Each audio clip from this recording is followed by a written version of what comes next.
Hey everyone, it's me Anjali Verma and welcome back to my channel. So आज की इस video में हम डिस्कस करने वाले हैं nuclear chapter. So before starting the session, I would like to tell you all, अगर ये पीडीएफ तुम लोग को चाहिए है या फिर प्रीवियस ईयर क्वेश्चन पेपर्स की पीडीएफ तो सब मैंने टेलीग्राम चैनल पे प्रोवाइड कर दी है. नेम स्टडी वेयर हाउस ही है टेलीग्राम चैनल का, भी सर्च करोगे तो तुम लोग को मिल जाएगा.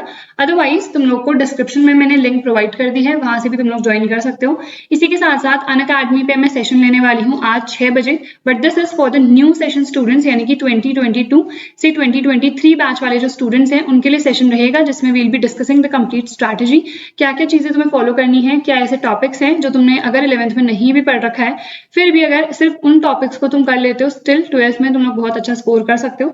सो कंप्लीट सेशन अनअकैडमी पे रहेगा, उसकी लिंक भी डिस्क्रिप्शन बॉक्स में प्रोवाइड कर रखी है. सो तुम लोग एनरोल कर सकते हो उस क्लास के लिए भी.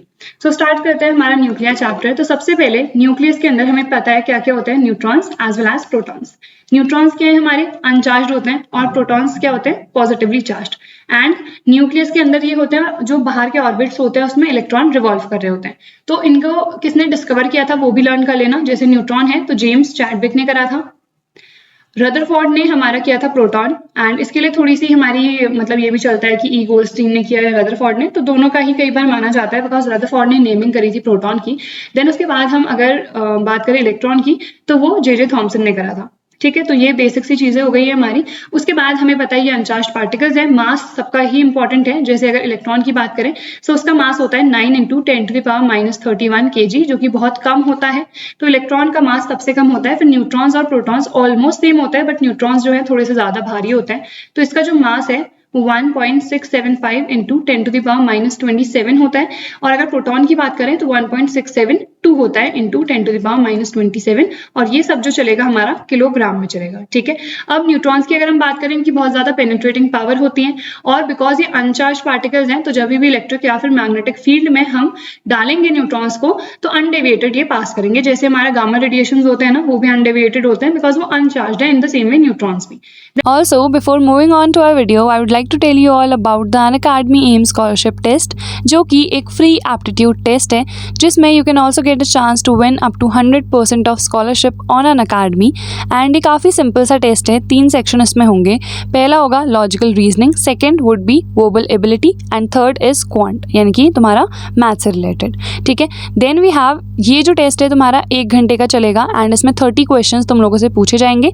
जैसे ही तुम लोग टेस्ट दे देते हो, इसमें तुम लोग को परफॉर्मेंस रिपोर्ट भी मिलेगी, so that you can analyse कि क्या तुम्हारी स्ट्रेंथ है, क्या वीकनेस है, कौन सा ऐसा पर्टिकुलर टॉपिक है जो तुम्हें उतना अच्छे से समझ में नहीं आ रहा है. So you can definitely work on that, and तुम अपनी ऑल इंडिया रैंकिंग भी चेक कर सकते हो. And the best part of this test is that कि तुम किसी भी टाइम पे दे सकते हो. ऐसा नहीं है कि एक पर्टिकुलर टाइम फिक्स्ड है, उसी टाइम पे तुम्हें देना है. किसी भी पर्टिकुलर टाइम पे अपने हिसाब से तुम लोग दे सकते हो. एंड ये टेस्ट तुम लोग सोच रहे होगे हम लोग के लिए कैसे हेल्पफुल हो सकता है. अगर फर्दर तुम आगे कोई भी गवर्नमेंट एग्जाम देते हो तो वहाँ पे रीजनिंग डेफिनेटली आती है, मैथ से रिलेटेड क्वेश्चंस आते ही आते हैं, वर्बल एबिलिटी, हर टाइप के क्वेश्चंस तुम्हारे आते हैं. Also if you want to work on your vocab you can definitely check the other courses on Unacademy as well. So this test is definitely going to help you lot. तुम्हें क्या करना है, बस description में मैंने एक link provide कर रखी है, तुम्हें उस पर क्लिक करना है एंड इस टेस्ट के लिए एनरोल करना है. ऑल्सो मेरा कोड ANGV10 डेफिनेटली यूज़ कर लेना, उसे यूज़ करना बिल्कुल भी मत भूलना. एंड अगर तुम्हें अनअकैडमी का सब्सक्रिप्शन परचेस करना है तो मेरा कोड यूज़ करने पर तुम्हें एडिशनल 10% डिस्काउंट मिलेगा. फिर उसके बाद कॉम्पोजिशन ऑफ न्यूक्लियस आता है. तो हमें पता है न्यूक्लियस के अंदर क्या है, न्यूट्रॉन्स और प्रोटॉन्स हैं. तो अगर हम न्यूट्रॉन्स और प्रोटॉन्स की बात कर रहे हैं तो इन दोनों को कंबाइंड वे में हम क्या कहते हैं, इन दोनों को कंबाइंड वे में हम कहते हैं न्यूक्लियॉन्स. तो हम कहते हैं न्यूक्लियस के अंदर क्या रिसाइड करें, न्यूक्लियॉन्स. अगर हम नंबर ऑफ प्रोटॉन्स की बात करें तो उसको हम क्या कहते हैं, एटॉमिक नंबर यानी कि Z. और एटॉमिक मास किसको कहते हैं, टोटल मास को, यानी कि number of protons plus the number of neutrons. तो अगर मुझे नंबर ऑफ न्यूट्रॉन्स निकालना है तो atomic mass minus the atomic number मेरे को करना पड़ेगा. ठीक है, and also the atomic number is equal to the total number of electrons. तो नंबर ऑफ प्रोटॉन्स और नंबर ऑफ इलेक्ट्रॉन्स सेम रहते हैं अगर उसमें से जो भी हमारा एटम है उसमें ना ही कोई हमने इलेक्ट्रॉन को दे रखा है ना ही उससे रिमूव कर रखा है. ठीक है, आई होप ये सारी चीजें क्लियर हैं। कैसे रिप्रेजेंट करते हैं, तो जनरली एक्स अगर मेरा कोई भी एक एलिमेंट है तो जेड में नीचे लिखती हूँ, ए में ऊपर लिखती हूँ। ठीक है, ये सारी चीजें हो गई हैं। आइसोटोप्स क्या होगा, जैसे क्लोरीन एक हमारा एग्जाम्पल है, बेस्ट एग्जाम्पल। ये बेसिक सी चीजें जो तुम लोग को आती होंगी। अगर हम क्लोरीन की बात कर रहे हैं, so in that case atomic number तो सेम रहता है, which means the atoms of the same element. तो इनका एटॉमिक नंबर सेम है, बट जो एटॉमिक मास है वो चेंज हो जाता है। ठीक है, तो इसको हम क्या कहते हैं, आइसोटोप्स। बहुत सारे और भी एग्जाम्पल्स होते हैं, तो तुम लोग देख सकते हो। देन आता है आइसोबार्स। तो अगर हम आइसोबार की बात करें तो ये अलग अलग एलिमेंट्स के एटम्स होते हैं। जैसे एक मैं कार्बन ले लेती हूँ, एक मैं नाइट्रोजन ले लेती हूँ, तो ऑब्वियसली इनका जो एटॉमिक नंबर है वो क्या होगा, अलग। बट हमें पता है जो हमारा कार्बन है उसके 3 आइसोटोप्स होते हैं टोटल, कार्बन 12, 13 एंड 14। तो यहाँ पे एक इसका आइसोटोप ऐसा भी है जिसमें 14 है इसका एटॉमिक मास, और नाइट्रोजन का भी 14 होता है। तो ये दोनों क्या हो गए, आइसोबार्स, बिकॉज इनका एटॉमिक नंबर अलग अलग है बट एटॉमिक मास क्या है, सेम है। आइसोटोन्स, अब देखो अभी तक हमने किसकी बात करी है, मास नंबर और एटॉमिक नंबर की या फिर एटॉमिक मास की। तो यहाँ पे अब हम आइसोटोन्स कह रहे हैं तो इसमें सेम नंबर ऑफ न्यूट्रॉन्स होंगे, मतलब इनका ना ही एटॉमिक नंबर सेम है ना ही इनका मास नंबर सेम है, but the number of protons are equal. जैसे 1H3 ये क्या है, एक आइसोटोप होता है जिसको हम ट्राइटियम कहते हैं, किसका, हाइड्रोजन का। देन 2He4 यानी कि हमारा हीलियम। तो देखो इसका 1 है एटॉमिक नंबर और इसका 2 है, डिफरेंट है, ये भी डिफरेंट है। बट अगर मैं नंबर ऑफ न्यूट्रॉन्स निकालूं, जो कि मैं कैसे निकालूंगी, 3 - 1 करके, तो यहाँ पे भी 2 आ रहा है एंड यहाँ पे भी 2 आ रहा है, which means the number of neutrons are equal. तो ये हमारे आइसोटोन्स कहलाते हैं। देन साइज ऑफ न्यूक्लियस, वैसे ये वाला टॉपिक उतना इंपॉर्टेंट नहीं है, बस अगर हमें रेडियस निकालनी है तो वो डायरेक्टली प्रोपोर्शनल होती है एटॉमिक मास के 1/3 पावर के। ठीक है, तो यहाँ पे कांस्टेंट टर्म आएगा और ये जो कांस्टेंट टर्म है R0, इसकी एक स्पेसिफिक वैल्यू होती है जो अराउंड हमारे 1 या फिर 1.1 भी हम कई बार ले लेते हैं, into 10⁻⁻15। Now it's very important कि हमें एटॉमिक मास यूनिट के बारे में पता हो, तो उसके लिए यहाँ पे से हम समझने की कोशिश करते हैं। एक एटॉमिक मास यूनिट, इसकी डेफिनेशन तुमने बहुत बार देखी होगी, इसको हम 1U भी लिखते हैं कई बार। तो इसकी डेफिनेशन क्या होती है, 1/12 द मास ऑफ 6C12 यानी कि carbon 12 atom, 1/12 the mass of carbon 12 atom. ठीक है, तो अगर मैं कार्बन 12 एटम के मास की बात कर रही हूं तो हम ग्राम में लेते हैं ना, सो 12 ग्राम आ जाएगा। इसको मैं अगर किलोग्राम में कन्वर्ट करूं, मुझे 10⁻³ से क्या करना पड़ेगा, मल्टीप्लाई, और नीचे क्या आ जाता है हमारा एवोगैड्रो नंबर। ठीक है, जिसकी वैल्यू ये होती है 12 से 12 क्या हो गया, कैंसिल। अब हम जब यहाँ पे कंप्लीट डिवाइड करेंगे तो यहाँ पे हमारा आंसर आ जाता है 1.66 या फिर 67 इंटू 10⁻27, बिकॉज ये हम केजी में निकाल रहे हैं तो ये केजी में ही आएगा। तो एक एटॉमिक मास यूनिट होता है 1.67 इंटू 10⁻27 अप्रॉक्सीमेट। ठीक है, ये आई होप तुम्हें समझ में आ गया होगा। अब हमें पता है जो मास एनर्जी रिलेशन होता है, आइंस्टाइन ने जो हमें इक्वेशन दी थी, E=mc², तो यहाँ पे से मास तो हमारा इतना आ गया है 1.67 इंटू 10⁻27। उसके बाद यहाँ पे देखो c is the speed of light, तो ये हमने यहाँ पे पुट कर दिया। इन सबको मल्टीप्लाई करा के मैं जो भी निकाल रही होंगी वो किस में आ रहा होगा, देखो ये क्या है, ये केजी में है ना वैल्यू, तो ये आ रहा होगा जूल में।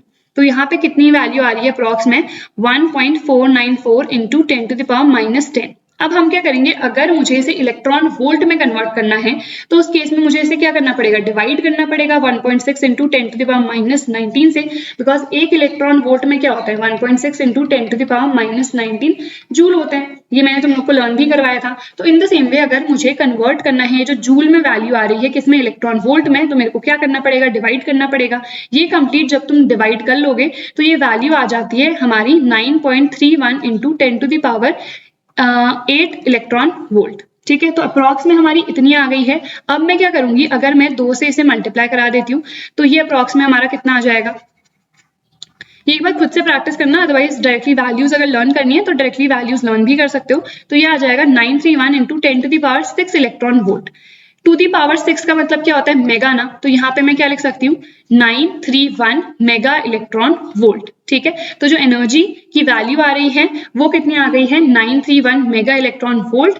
और ये किसके लिए हम कैलकुलेट कर रहे हैं, एक एटॉमिक मास यूनिट के लिए, क्योंकि यहाँ पे हमने एक एटॉमिक मास यूनिट में कितना केजी है वो ही यहाँ पे पुट कर रखा था। ठीक है, तो एक atomic mass is equal to 931 mega electron volt. तो आई होप ये तुम्हें समझ में आ गया होगा। ये वाला जो टॉपिक है इंपॉर्टेंट है, न्यूमेरिकल में बहुत ज्यादा बार यूज होगा।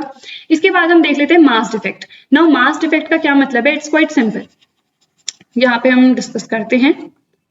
देखो अगर मैं मास डिफेक्ट की बात कर रही हूँ तो जो मास होता है एक्चुअल में कंप्लीट न्यूक्लियस का, जैसे अगर हम इसी की बात करें तो यहाँ पे मास कितना आ रहा है 14 आ रहा है, बट जो एक्चुअल मास होता है किसका, न्यूक्लियॉन्स का, वो हमेशा ज्यादा होता है as compare to the mass of the nucleus. So it is equal to the difference between the mass of the nucleons and the mass of the nucleus.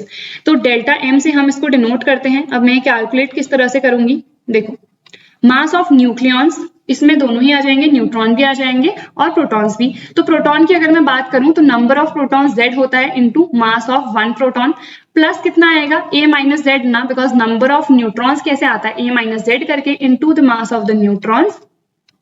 ये हमारे पास टोटल आ गया है. देन माइनस दिस, यानी कि मास of the nucleus, जिसको हम capital M ले लेते हैं, जो भी एज इट इज वैल्यू होगी बस वो तुम्हें यहाँ पे पुट करना है. इस तरह से तुम्हारा मास डिफेक्ट आ जाएगा. फिर बाइंडिंग एनर्जी की बात करें तो बाइंडिंग एनर्जी अगर मुझे निकालनी होती है तो ये हमें अगर कैलकुलेट करना है AMU में, तो डायरेक्टली हमारी वैल्यू आती है डेल्टा M इंटू 931. 931 अभी हमने देखा था कि क्या है, एक एटॉमिक मास यूनिट में इतना मेगा इलेक्ट्रॉन वोल्ट होता है. तो हमारी जो बाइंडिंग एनर्जी है वो मेगा इलेक्ट्रॉन वोल्ट में आ जाएगी. ठीक है, तो इस तरह से न्यूमेरिकल्स में तुम्हें सॉल्व करना है. जब मैं न्यूमेरिकल्स प्रैक्टिस करवाऊंगी तो वहां पे भी ज्यादा डिटेल में एक्सप्लेन करूंगी. तो यहाँ पे हमने देख लिया मास of neutron plus mass of proton minus the mass of nucleus, जो कंप्लीट फॉर्मूला हमने ऑलरेडी देख लिया है. देन आता है हमारे पास बाइंडिंग एनर्जी. बाइंडिंग एनर्जी पर न्यूक्लियॉन वाला जो टॉपिक है वो डिलीटेड है, तो हम वो डिस्कस नहीं करेंगे. बाइंडिंग एनर्जी देख लेते हैं क्या होती है. अगर हम बाइंडिंग एनर्जी की बात करें तो एक न्यूक्लियस है, उसके अंदर न्यूट्रॉन्स हैं और प्रोटॉन्स हैं, तो दोनों को कितनी एनर्जी से वो आपस में बाइंडेड हैं उसी को हम बाइंडिंग एनर्जी कहते हैं. या फिर इन द अदर वे हम इसे क्या कह सकते हैं, कितनी एनर्जी मुझे रिक्वायर्ड है जितने भी न्यूक्लियॉन्स हैं उनको सेपरेट करने में, एक दूसरे से दूर करने में, सो दैट उन दोनों के बीच में कोई भी इंटरेक्शन ना हो. ठीक है, सो बाइंडिंग एनर्जी की दो डेफिनेशन है. एक दो ऐसी एनर्जी जिससे हमारे जो न्यूक्लियॉन्स हैं they are binded together, and the other one could be the energy which is required to completely remove और isolate the nucleons from each other so that there is no interaction between them. तो I hope ये तुम्हें समझ में आ गया होगा. बाकी मैंने तुम्हें एक्सप्लेन कर दिया था बाइंडिंग एनर्जी अगर मुझे निकालनी है, सो डेल्टा M इंटू सी स्क्वायर सॉरी, वही आइंस्टाइन की मास एनर्जी रिलेशन से ये वाला आ जाएगा. बट ये जब हम कैलकुलेट कर रहे हैं तो ये जूल में आ रहा होगा और डेल्टा M हमने केजी में मेजर किया होगा. बट जब भी तुम न्यूमेरिकल्स करोगे वहां पे ये चीज ध्यान में रखना कि हमें ये वाला फॉर्मूला यूज करना है, delta M into 931 mega electron volt. तो डेल्टा M तुम AMU में कैलकुलेट करो, उसके बाद डायरेक्टली तुम ये फॉर्मूला लगा देना. देन ये सारी चीजें ऑलरेडी मैं एक्सप्लेन कर चुकी हूँ तुम्हें, तो ये आगे डिस्कस नहीं करेंगे.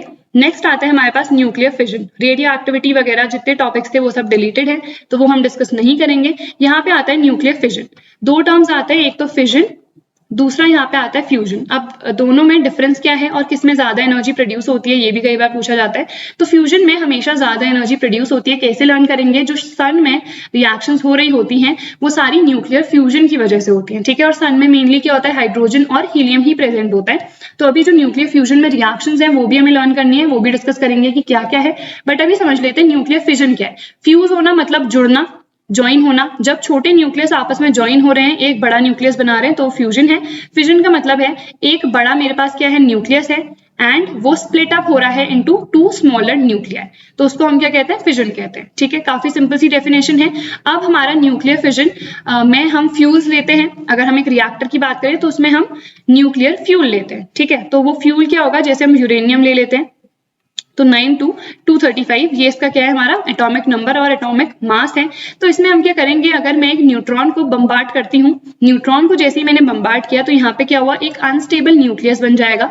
ये यहाँ पे एडअप हो जाएगा, ये एक अनस्टेबल न्यूक्लियस है. ये अनस्टेबल न्यूक्लियस क्या करता है, उसके बाद ये स्प्लिट अप हो जाता है दो अलग अलग स्मॉलर न्यूक्लियाइज में. तो बेरियम और क्रिप्टन में ये हो जाता है कन्वर्ट. इसका एटॉमिक नंबर है 56, 141 और यहाँ पे 92 और ये 36. ये इक्वेशन जो यहाँ पे लिख रखी है ये एज इट इज तुम्हें लर्न करनी है. और यहाँ पे 3 न्यूट्रॉन्स फिर से प्रोड्यूस होते हैं और 200 मेगा इलेक्ट्रॉन वोल्ट की एनर्जी यहाँ पे प्रोड्यूस होती है. ठीक है, तो ये समझ में आया, ये इक्वेशन तुम लोगों को लर्न करनी है.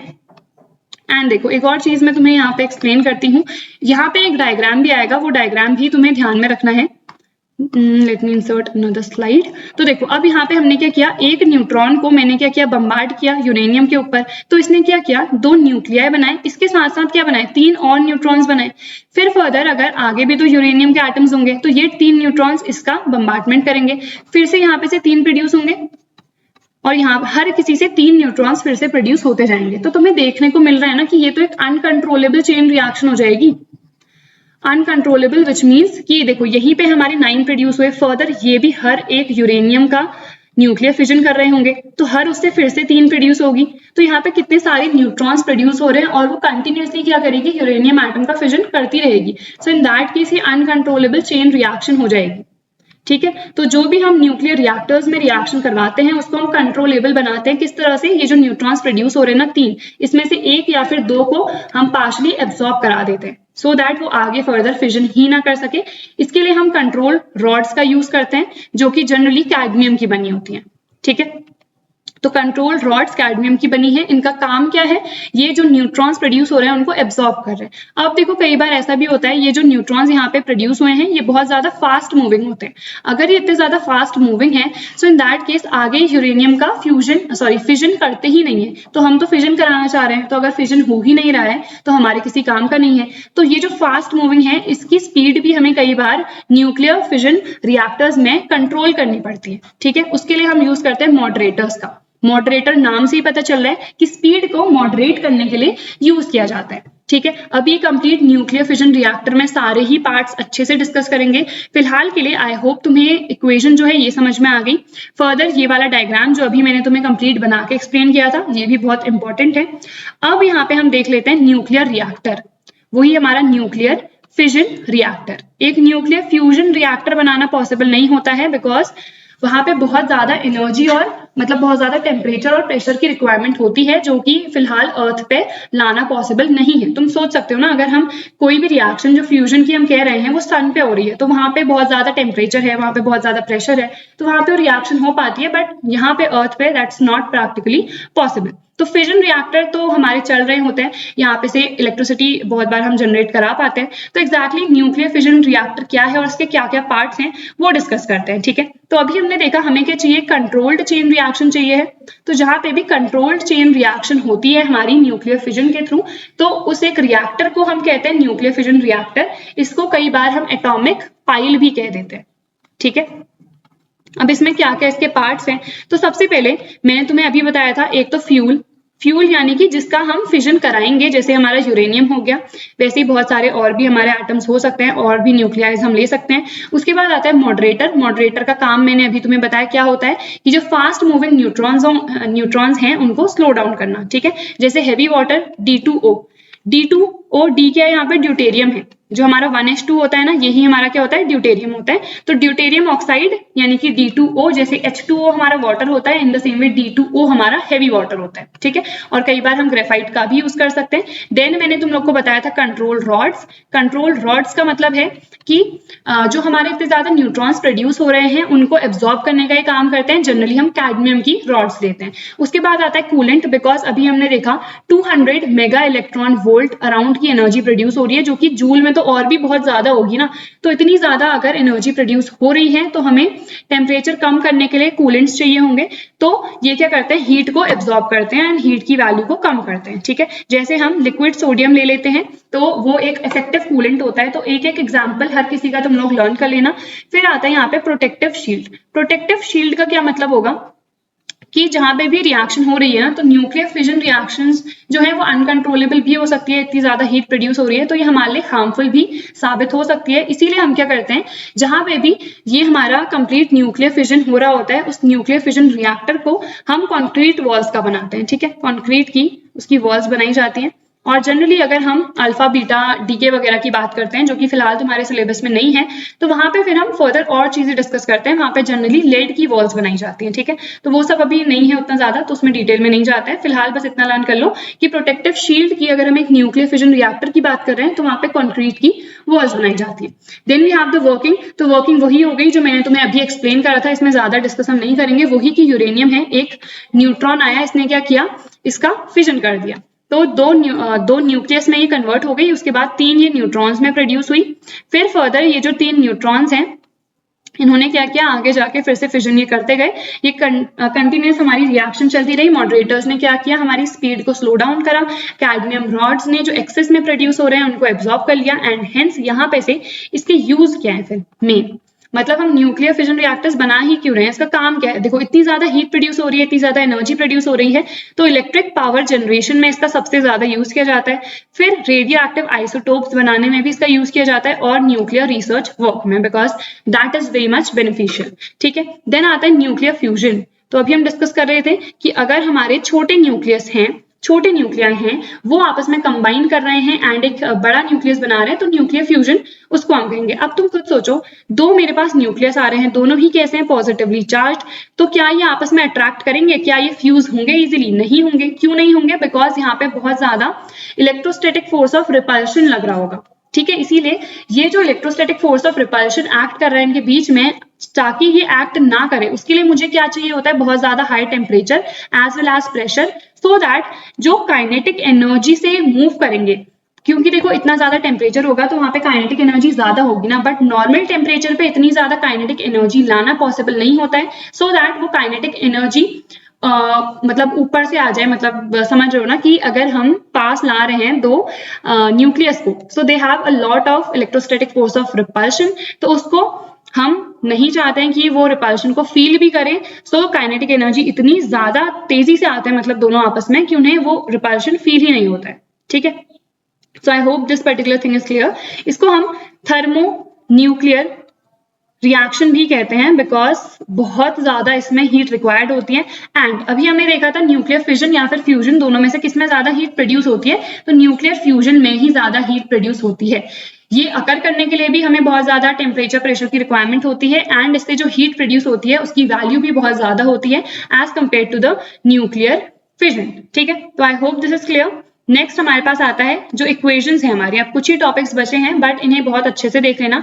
ये हमारी तीन जो है ये रिएक्शंस है न्यूक्लियर फ्यूजन के लिए, बाकी डेफिनेशन यहीं पे लिखी हुई है। न्यूक्लियर एनर्जी, ऑब्वियसली जो भी हमारा न्यूक्लियर फिजन हो रहा है, फ्यूजन हो रहा है, इससे जो भी एनर्जी प्रोड्यूस होगी वो न्यूक्लियर एनर्जी होगी। तो यहाँ पे देखो 1H2, ये क्या है? ड्यूटेरियम है, ये दूसरे ड्यूटेरियम के साथ कंबाइन कर रहा है, यहाँ पे 1H3 बन रहा है and 1H1। 4 mega electron volt की एनर्जी यहाँ पे प्रोड्यूस हो रही है। Then 1H3 plus 1H2। अब तुम सोचोगे वहां पे तो 200 थी, यहाँ पे तो 4 ही है, तो हमने क्या कहा? Of for the same masses. मतलब यहाँ पे तो देखो मास कितना कम है ना, वहां पे मास कितना लिया था? ऊपर 235 था और हमारा एटॉमिक नंबर 92 था, तो हमने कहा है फॉर द सेम मासेस। अगर हम सेम मास की बात कर रहे हैं, इन दैट केस न्यूक्लियर फ्यूजन में ज्यादा एनर्जी प्रोड्यूस होती है अगर हम ओवरऑल काउंट करेंगे। ठीक है, देन 1H3 फिर से इसके साथ कंबाइन हो रहा है, तो यहाँ पे 2He4 बनता है। अब देखो नीचे के तो ये दो यहाँ पे कंबाइन हो गए, ऊपर एक ही बचा, तो यहाँ पे क्या प्रोड्यूस होता है? एक neutron.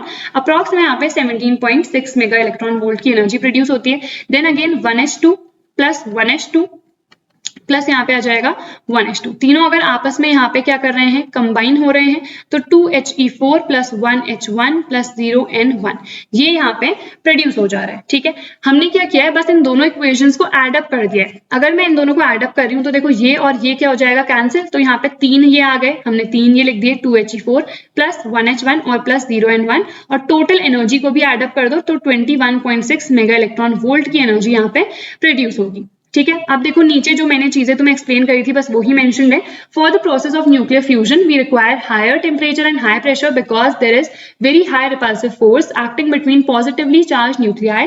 We require very high energy to break that repulsive force, so this process can not be done in normal temperature and pressure. तो इसीलिए अर्थ पे कराना बहुत ज्यादा डिफिकल्ट होता है ये। Then we have energy of sun. तो अभी हमने डिस्कस किया सन में क्या है? मेजॉरिटी हाइड्रोजन है, हीलियम है, सो वहां पे न्यूक्लियर फ्यूजन ही अगर करता है, उसकी वजह से ही इतनी ज्यादा इंटेंस हीट वहां पे प्रोड्यूस होती है।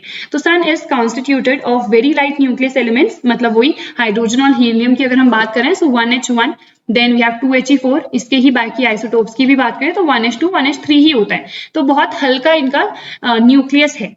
एंड सन में मैक्सिमम क्या है? हमारे पास हाइड्रोजन है, बाकी उसमें हीलियम है।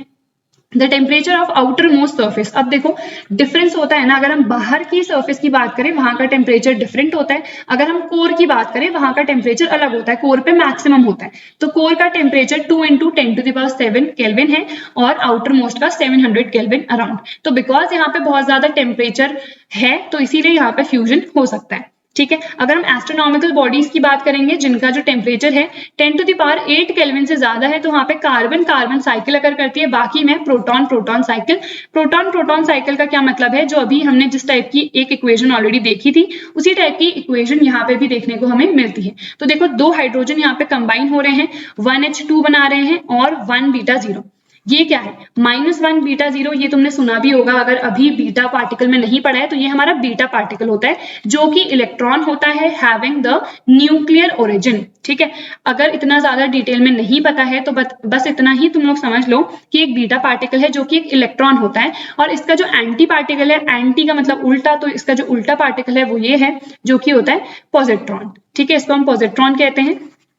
उसके बाद यहाँ पे एक और प्रोड्यूस होता है जो कि हम जिसको न्यूट्रिनो कहते हैं। इसी की तरह एक हमारे पास एंटी न्यूट्रिनो भी होता है। फिलहाल उतना ज्यादा डिटेल में देखने की जरूरत नहीं है, अगर नहीं आता है बस इतना देख लो कि दो हमारे पास क्या कंबाइन हो रहे हैं यहाँ पे हाइड्रोजन, देन वो एक पॉजिट्रॉन बना रहे हैं, यहाँ पे तो ड्यूटेरियम बनाया, देन पॉजिट्रॉन एंड एक न्यूट्रिनो इन्होंने बनाया। ठीक है, देन उसके बाद 1H1 प्लस 1H2 इन्होंने कंबाइन किया, क्या बनाया, 2He3 बनाया, और यहाँ पे बहुत ज्यादा एनर्जी प्रोड्यूस हुई। ये कंप्लीट प्रोटॉन प्रोटॉन साइकिल है, तो फिलहाल के लिए तो तुम लोग को इसे रटना ही पड़ेगा। देन उसके बाद जो 2He3 है, इसने फिर से 2He3 के साथ कंबाइन किया, यहाँ पे 2He4 यानी कि हीलियम बनाया, प्लस यहाँ पे क्या प्रोड्यूस होंगे, दो 1H1 यानी कि हमारे हाइड्रोजन। ठीक है, अब यहाँ पे क्या है, ये जो दो इक्वेशंस है हमारी फर्स्ट वाली और ये जो सेकंड वाली है, इसको ये दोनों ही दो बार अगर करती है, दोनों को 2 से मल्टीप्लाई करा दो। तो हमने यहाँ पे 2 से मल्टीप्लाई किया, 2 2, यहाँ पे भी 2, यहाँ पे भी 2 और यहाँ पे भी 2। ठीक है, सेकंड वाली को भी मैंने 2 से मल्टीप्लाई कराया, तो 2 1H1 2 1H2 2 2He3 और twice of the energy which has been produced. ठीक है, एंड उसके बाद ये एक ही बार अगर करता है तो इसको मैंने एक ही बार लिखा, एंड उसके बाद क्या किया, इन तीनों को मैंने एड अप कर दिया। जब तुम इन तीनों को एड अप करोगे तो तुम्हें देखने को मिलेगा, सबसे पहले तो ये और ये कैंसिल हो जाएंगे। ठीक है, और यहाँ पे देखो कितना हो जाएगा हमारे पास, टोटल 4 ही आ जाएगा, और भी कुछ यहाँ पे कैंसिल हो रहा होगा, एक ये यहाँ पे कैंसिल हो रहा है, एक ये यहाँ पे कैंसिल हो रहा है, तो यहाँ पे टोटल कितना आ गया मेरे पास, सिर्फ ये और ये बचा ना, तो 4 1H1 किसमें कन्वर्ट हो रहा है, अब क्या बचा यहाँ पे 2He4, 2 ये बचे और 2 ये बचे, और यहाँ पे क्या बची हमारी एनर्जी। ठीक है, तो ओवरऑल एनर्जी जो भी आ रही होगी, तो इसको एक बार खुद से प्रैक्टिस करना, ऐसे सिर्फ देख लेने से नहीं आएगा, रिटन प्रैक्टिस इसके लिए करनी पड़ेगी, तुम्हें लिख के प्रैक्टिस करो। बस फिलहाल के लिए तुम्हें ये जो इक्वेशंस हैं रटनी ही है। Then we have the nuclear force, तो ऑब्वियसली जो अट्रैक्टिव फोर्स लग रहा है न्यूक्लियस के अंदर, उसी को हम क्या कहेंगे, न्यूक्लियर फोर्स, जो कि न्यूक्लियॉन्स के बीच में लग रहा है। न्यूक्लियॉन्स क्या है, हमारे neutrons as well as the protons. ठीक है, देन आता है properties of this nuclear force, तो हमेशा अट्रैक्टिव फोर्स होगा, क्यों, बिकॉज न्यूट्रॉन और प्रोटॉन ये पॉजिटिवली चार्ज है, और ये क्या है हमारा, ये है हमारा न्यूट्रल। ठीक है, तो इनके बीच में अट्रैक्टिव फोर्स लग रहा होता है, तभी जाके तो वहां पे अट्रैक्शन है ना। भले ही हम कह सकते हैं कि बहुत ज्यादा अगर जो हमारा नंबर ऑफ प्रोटॉन्स है वो बढ़ गया, यानी कि एटॉमिक नंबर, तो वहां पे थोड़ा बहुत रिपल्शन हो सकता है। रिपल्शन क्यों होता है, बिकॉज देखो पॉजिटिवली चार्ज है, तो वहां पे थोड़ा बहुत रिपल्शन हो सकता है। बट अगर एक न्यूक्लियस एग्जिस्ट कर रहा है तो ऑब्वियसली उसके अंदर क्या होगा, हमारा अट्रैक्टिव फोर्स होगा। देन शॉर्ट रेंज में ही अगर करता है, ऑब्वियसली न्यूक्लियस की जो रेडियस होती है 10 टू द पावर -15 मीटर होती है, तो उतनी ही उसकी रेंज होती है। इलेक्ट्रोस्टैटिक फोर्स नहीं है, ना ही ग्रेविटेशनल फोर्स है, ये सबसे ज्यादा पावरफुल फोर्स होता है। तुम लोगों ने क्लास 11th में पढ़ा होगा, जो हमारे 4 फंडामेंटल फोर्सेज होते हैं, तो न्यूक्लियर फोर्स जो है सबसे ज्यादा पावरफुल होता है। ठीक है, then we have Yukawa's nuclear force theory. अब युकावा की कुछ अलग सी थ्योरी थी, इसने क्या कहा कि यहाँ पे हमारे पाई मिजोन्स ये भी एग्जिस्ट करते हैं न्यूक्लियस के अंदर। मतलब अभी तक तो हम कह रहे थे ना कि सिर्फ न्यूट्रॉन है प्रोटॉन है, बट इसने क्या कहा, पाई मिजोन्स भी उसके अंदर हैं। तो पाई मिजोन्स भी फिर फर्दर हमारे 3 टाइप के होते हैं, एक होता है पॉजिटिवली चार्ज, एक होगा न्यूट्रल और एक होगा नेगेटिवली चार्ज। इनका काम क्या है, ये कंटिन्यूअसली प्रोटॉन को न्यूट्रॉन में कन्वर्ट करते रहते हैं और न्यूट्रॉन को प्रोटॉन में। ठीक है, तो इस तरह से एक्सचेंज हो रहा है, एंड इस फोर्स को ये एक एक्सचेंज फोर्स भी कहता है। जो न्यूक्लियर फोर्स अभी हम डिस्कस कर रहे हैं ना, तो बिकॉज यहाँ पे देखो क्या हो रहा है, एक्सचेंज ही तो हो रहा है ना, एक तरह से प्रोटॉन न्यूट्रॉन में कन्वर्ट हो रहा है, न्यूट्रॉन प्रोटॉन में। तो इसने क्या कहा कि पाई मिजोन्स भी एग्जिस्ट करते हैं, बट फिर तुम्हारे दिमाग में एक और चीज आ रही होगी, तो इनका कुछ मास भी होना चाहिए, तो मतलब मास भी कुछ डिफरेंट होता होगा। तो नहीं, उसने कंप्लीट थ्योरी एक्सप्लेन करी। तो सबसे पहले हम देख लेते हैं, देखो except neutron and proton there is one more particle जिसको हम पाई मिजोन कहते हैं न्यूक्लियस में, जो कि न्यूट्रॉन्स और प्रोटॉन्स के साथ ही रहता है। और ये 3 टाइप के हैं जो हमने ऑलरेडी डिस्कस किया। ये जो पाई मिजोन्स है कंटिन्यूअसली कन्वर्ट कन्वर्ट करते रहते हैं। जैसे ये मेरे पास क्या है, प्रोटॉन, तो इसने क्या किया, ये जो नेगेटिव वाला मीजोन है इसके साथ कन्वर्ट हुआ और इसने किसमें ये चेंज हो गया, हमारे न्यूट्रॉन में। फिर उसके बाद जो हमारा न्यूट्रॉन है, ऑब्वियसली अगर मुझे इसे प्रोटॉन में कन्वर्ट करना है तो इसे पॉजिटिव चार्ज चाहिए, तो इसने कौन सा एब्जॉर्ब कर लिया, इसने पॉजिटिव वाला हमारा पाई मीजोन को एब्जॉर्ब कर लिया। ठीक है, तो ये किसमें कन्वर्ट हो गया, हमारे प्रोटॉन में। तो ये दो रिएक्शंस तो तुम्हें समझ में आ गई होंगी। अब यहाँ पे ये पाई मीजॉन्स की वजह से ही ये कह रहे हैं कि ये इजीली न्यूक्लियस के अंदर बाउंडेड है, जो हमारे न्यूक्लियॉन्स है ना, इसी की वजह से बाउंडेड है पाई मीजॉन्स की वजह से, बिकॉज ये कंटिन्यूसली कन्वर्ट करता रहता है एंड इनको हम एक्सचेंज पार्टिकल्स भी कहते हैं। बिकॉज पाई मीजॉन का काम क्या है, वो एक्सचेंज ही तो कर रहा है ना एक तरह से, और ये जो फोर्स, न्यूक्लियर फोर्स एक्ट कर रहा है उसको हमने एक्सचेंज फोर्स कहा। ठीक है, इसके बाद आता है अब जो हमने स्टार्टिंग में अभी थोड़ी देर पहले डिस्कस करा कि उसका मास क्यों नहीं हम एड अप करते हैं, बिकॉज इनका जो मोशन है वो बहुत ज्यादा होता है, कंटिन्यूसली रैंडमली मूव कर रहे होते हैं। जैसे एक चीज तुम्हें याद आ रही होगी, जब हम इलेक्ट्रॉन्स की भी बात कर रहे थे तो हमने कहा जो एवरेज उनकी वेलोसिटी आती है वो हम कितनी लेते हैं, 0 लेते हैं ना। बट अगर हम उसे आउटर मोस्ट हम कुछ उसे पोटेंशियल प्रोवाइड कर रहे हैं तो वो ड्रिफ्ट वेलोसिटी से मूव करता है। ये चीजें हमने कुछ ऐसी डिस्कस करी थी, अगर तुम्हें याद आ रहा है तो देखो, जो इलेक्ट्रॉन्स है वो रैंडम मोशन में है, रैंडमली कहीं को भी मूव कर रहे हैं, जिसकी वजह से जो उसकी एवरेज वेलोसिटी है हम 0 कंसिडर करते थे। तो यहाँ पे भी उसी तरह से तुम इसे लर्न कर सकते हो, समझ सकते हो। The mass of pi meson is approximately equal to the mass of neutron and proton. तो जैसे 1.672 इंटू 10⁻⁻27 kg है, तो अप्रॉक्स इसका भी मास उतना ही होता है। बट बिकॉज ये कंटिन्यूसली मूव ही करने में लगे हैं तो इनका जो मास है वो एड अप ही नहीं होता है in the mass of the nucleus. ठीक है, तो I hope this complete thing is clear. उसके बाद बस दो लास्ट टॉपिक्स यहाँ पे आते हैं, जो कि है pair production and pair annihilation.